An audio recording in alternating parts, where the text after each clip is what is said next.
Hello, this is Bob Safel, and I want to thank everybody for attending our very, very special interview with Kirill Bensonoff. Can you hear me clearly, Kirill? I can. Hey, Bob. Oh boy, I tell you, I'm very excited about this because you are covering areas that my audience has been asking about hearing for some time. I'm excited to talk to you. Kirill, can you give just a little background about yourself and who you are? Definitely. Just a short form version. I'm an entrepreneur, mostly focused on. In my previous career, I focused on enterprise IT, enterprise tech. Built a couple companies, sold a couple companies, got into blockchain via Bitcoin purchase in about 2013, and then built a company that does real estate and blockchain investing. And now I'm continuing to work on that and have some other interesting projects I'm involved in as well. It's great, and so you're like a real early adopter. I guess so. I wish I'd bought more and kept them for all the way through, but I guess so. Well, before we get in, there's three kind of areas we want to cover today in this interview. But can you give people an idea what is the difference between a token and cryptocurrency or digital currency?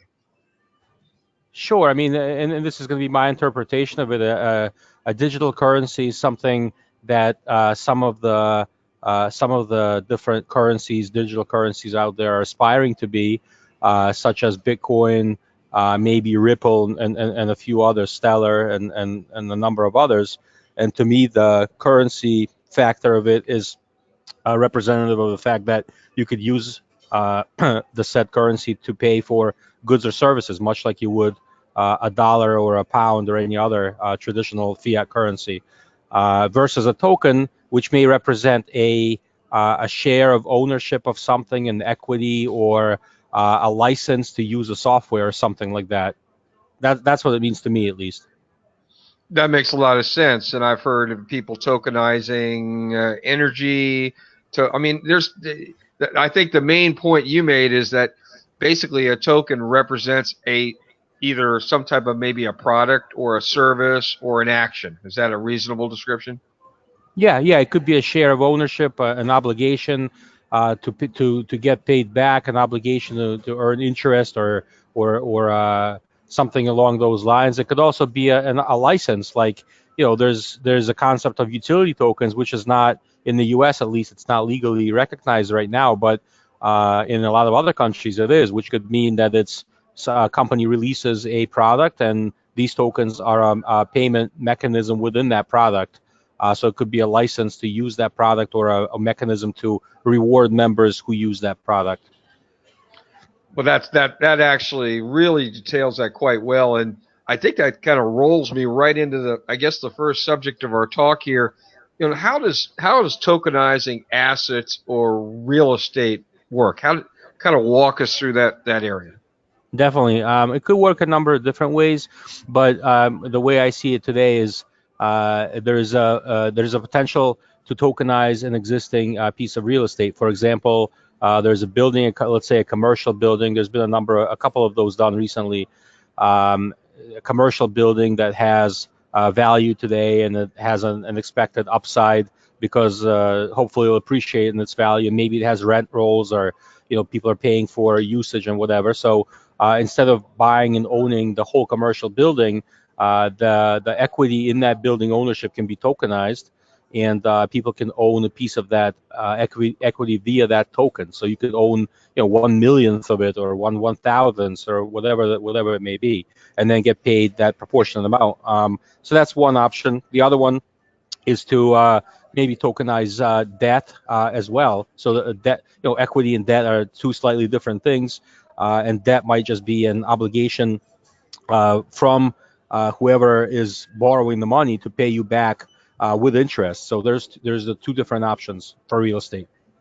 And would somebody tokenize uh, either of those applications as a proof of the agreement or a proof of the fact that this obligation is from one person to the next? Why tokenize? So there's a number of reasons. I think the main ones to me are the fact that it is much more transparent. So you could see all these things on the blockchain. There's in a trustless type of a relationship. You don't have to ask somebody to send you a piece of paper. You could basically pull up Etherscan or what have you and look at what's recorded in that smart contract for that specific property. For example. The other one is the secondary market. So uh, that is something that will hopefully grow. But today, if you buy a share of ownership in something, it's really difficult to resell it. Hopefully, with tokenization, it's really easy without an intermediary to move these tokens from one party to another, or use an intermediary like a regulated exchange that's like Open Finance, Templum, or a number of others that are coming up. So I think those to me are the biggest reasons. And then there's also obviously the fact that you can buy a smaller share of something if you don't want to or can't invest in the whole project yourself. You can simply buy a piece of it.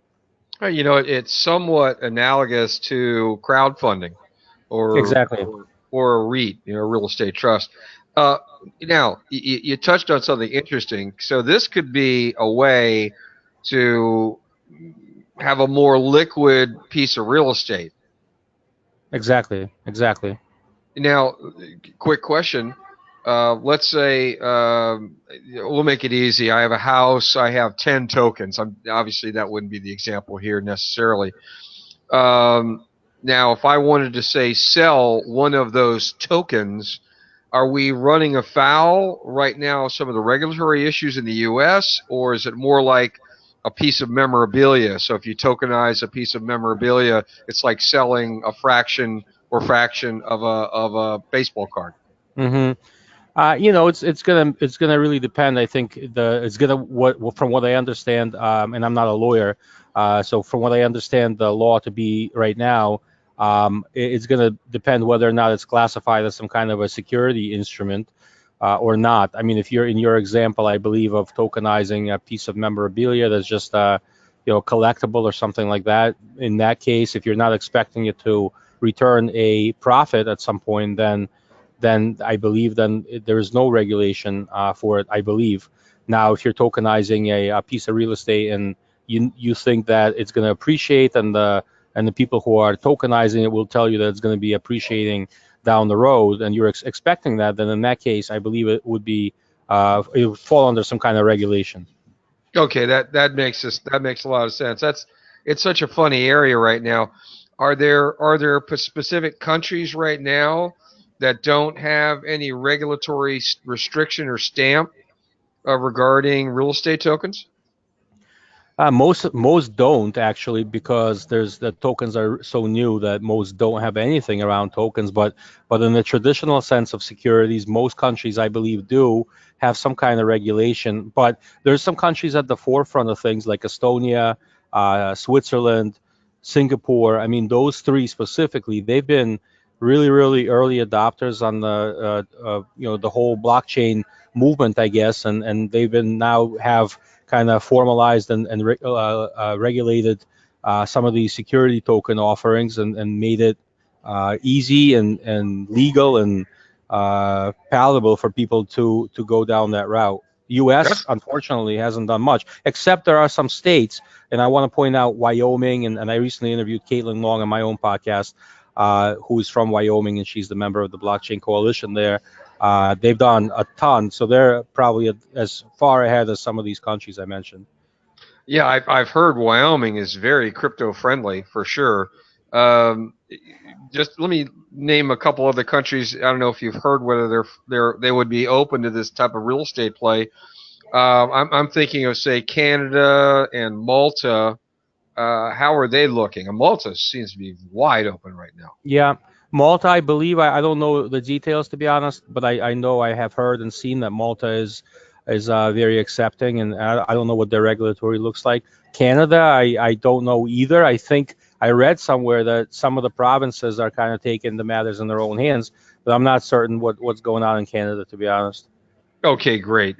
Now, then my next natural question would be, what are the kind of the shifts that you foresee, like even major shifts in the marketplace that the tokenization of real estate or any type of assets could start? I think it's going to really change the way that we do business in those areas in the near future. I mean, first of all, we're going to see development of secondary markets. I mean, that may take a few years, but I think it'll be there because right now, if you invest in a piece of real estate via crowdfunding, for example, right, which is very similar to this tokenization, but except you don't have any kind of digital representation, token representation, or what have you of your investment. You're kind of stuck with it, right? So if you invest, let's say, for 5 years, you're having, you're stuck with the 5 year term and have to wait it out till the end. With the tokenization, once secondary markets mature a little bit, you'll be able to, after the initial lockup period, which may be, and it's up for debate, but some people say it's 3 months if you're selling to other accredited investors. And by the way, I'd be a huge proponent of the government taking a look at all these regulatory laws and whatnot, and really updating them, because it's been on the books in the U.S. since the Great Depression, the 30s and the 40s. These laws really need to be changed for the modern era, I think. But nevertheless, if we look at today, then let's say a lockup is 3 months or a year, and then after that period, you would be able to sell that token to another person if you want, and maybe it'll go with a premium depending on what it is. If there's a bigger supply than demand, it'll be at a discount. If it's the opposite, then it may be at a premium. And so, you'll be able to basically get your money back sooner if you want, and someone else will be able to be in the business of potentially buying these tokens that represent some kind of debt or equity, and making money on the secondary markets with them. So I think that'll be a big shift, which we don't have today. I also think there's going to be a lot more crowdfunding and a lot more buying pieces of assets versus whole assets. It's going to make a lot more sense that way. And I also think it's going to change the way that globalization takes form, right? We're going to see a lot more foreign capital in the US and vice versa, because the tokenization of assets will hopefully will enable easier investment by people anywhere in the world. You said something. You said many things that are extremely interesting, but there's this one little thing that was very interesting. I could see, right now people will get a second mortgage on their house, and they'll get their mortgage based on whatever equity they have. In this scenario, one could tokenize a portion of their free equity. Could they not? I mean, that's a pretty Exactly right. interesting thing there. I was actually thinking about the same exact thing the other day. It's absolutely right. I think for a regular person, who's not involved in the industry today, I think it would be difficult.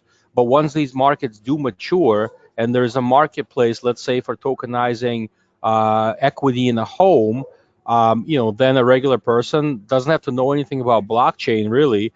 They'll just go in and do whatever the process is to get it done, have an appraisal and whatever the legal work that has to take place. And then people like you and I and others who are interested in potentially investing in this type of a thing, if it's interesting, we'll go in there and invest some money and get a token, and then hopefully make some kind of an interest or some kind of appreciation on it, and at the end everyone will be happy. So I think it's going to usher in a whole new economy. You know, uh, and I think one of the key things that's going to have to happen at some point is, maybe even in Estonia as an example, somebody setting up effectively almost, I don't know how it would best be described, but a crowd exchange, some level, some type of almost eBay like, platform that one could go to that everybody knows about, that where you could put up your token offering, if lack of a better term. Is that something that could make sense? I think so. If you're talking about like a security, like an exchange that will be able to buy and sell these security tokens, is that what you Uh, mean? yeah, I mean, I guess that would be essentially, call it the eBay of tokens.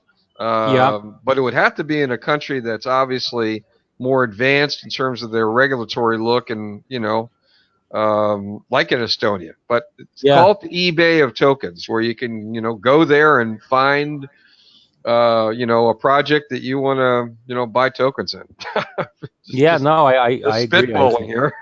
yeah, no, there's so many. I think that there's so many opportunities for new marketplaces and new businesses and just new economies to spring up. This is ushering in, and it's not tomorrow, right? It's not today. It's not like, this is going to take a little bit of time because it is a big shift from what we do today. But I do think that it'll be here. I mean, sooner than later, we're going to see more and more of it, and a lot of the economics will be powered by the blockchain, whether or not the sort of the end users see it or not. We're still going to be companies are still building on top of blockchains, and they're going to utilize its power capacity, the trustless enablement, and all of that, and the end users will log on to the web and use the UI on the website just like they're used to. Uh, but it'll be a blockchain powered product in the end. So I think it's gonna be great. That's perfect. And before I ask my last question, I can feel it. I can feel my subscribers saying, "Where in the heck do I subscribe, or where do I go to listen to you in the future?" Can you tell people where to go before I ask my last question? Absolutely, yeah. So I have a website that people could go to, and I know the spelling of my name is going to be difficult, but it's just my first and last name, KirillBensonoff.com, and that's my website. Hopefully, you can put up a link somewhere, and on there, people will find my podcast as well as an email list if they are interested in keeping up with the news. Well, that's perfect. And it's KirillBensonoff.com, and I certainly will have a link to your site, so people can hear your ideas, which are fantastic. Real future thinker here, folks. Thank you. Last question: what's the end result? 10 years from now. Let's look 10 years from now.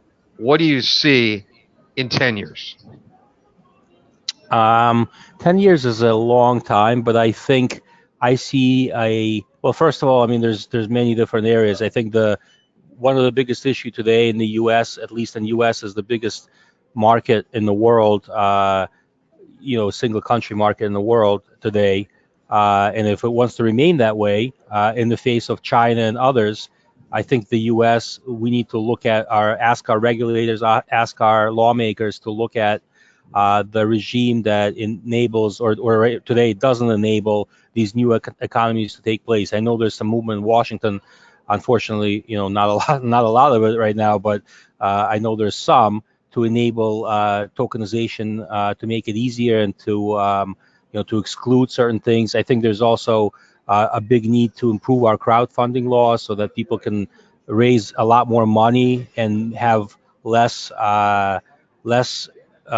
paperwork type of requirements, less administrative burdens, if you will, when they're raising money. So I think the crowdfunding and the regulatory regime needs to enable these economies to take shape. So I think that will happen. In 10 years, we will have an easier regulatory framework in the US, I believe, as well as globally.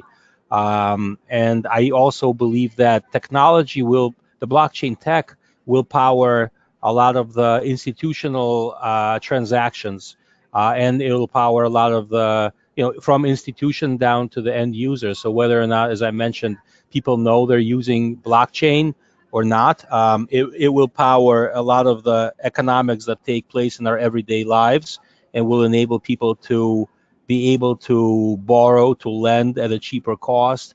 It'll enable businesses, banks, and institutions to operate with less overhead. It'll cut out a lot of the middlemen, which don't add value today, and it'll make, I believe, our economy better for everyone. That I think those are all fantastic results. I'm going to cheat. I'm going to ask you one last question because once again, when you talk, all sorts of things come to my mind.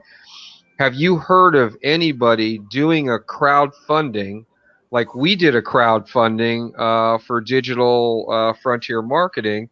And it was based on an LLC unit. I know you're not an attorney, but have you heard of people, instead of doing units from an LLC, using tokens? I think there's been a small number of those that have occurred. I mean, I have heard of the real estate type of tokenization, and they may have had an LLC or not, um, but not much. I mean, I don't know the specifics of each of these raises. There's been, maybe a handful, not too many of these types of new crowdfunding activities involving tokens. So we're right at the beginning of it. Yeah, because I was thinking, obviously, when people are jumping into crowdfunding, and they're say getting units or whatever they're getting, they always ask, well, I want to be able to resell down the line, and certainly the having a type of secondary marketed for a crowdfunded token would be fantastic. Absolutely. Well, listen, folks. I just reminder again. You're going to want to continue hearing from Kirill. That's Kirill Bensonoff, Bensonoff. So just go to KirillBensonoff.com and get on this guy's podcast. I mean, this is just you can tell this is like an iceberg. Kirill, you're like an iceberg. I see the tip, and you have a lot of extra stuff underneath, don't you? Slowly melting away. Okay. Well, listen, I want to thank you for taking a few minutes. I know I'm over time here, but I just couldn't ask any. I couldn't stop asking questions. Would in the future, would you mind coming back and giving us some more thoughts? I'd love to. I enjoy talking to you. Very much. Thank you much, Kirill, and my Digital Frontier News marketing subscribers. I hope you enjoyed this. We're doing many of these more. Thank you much, folks.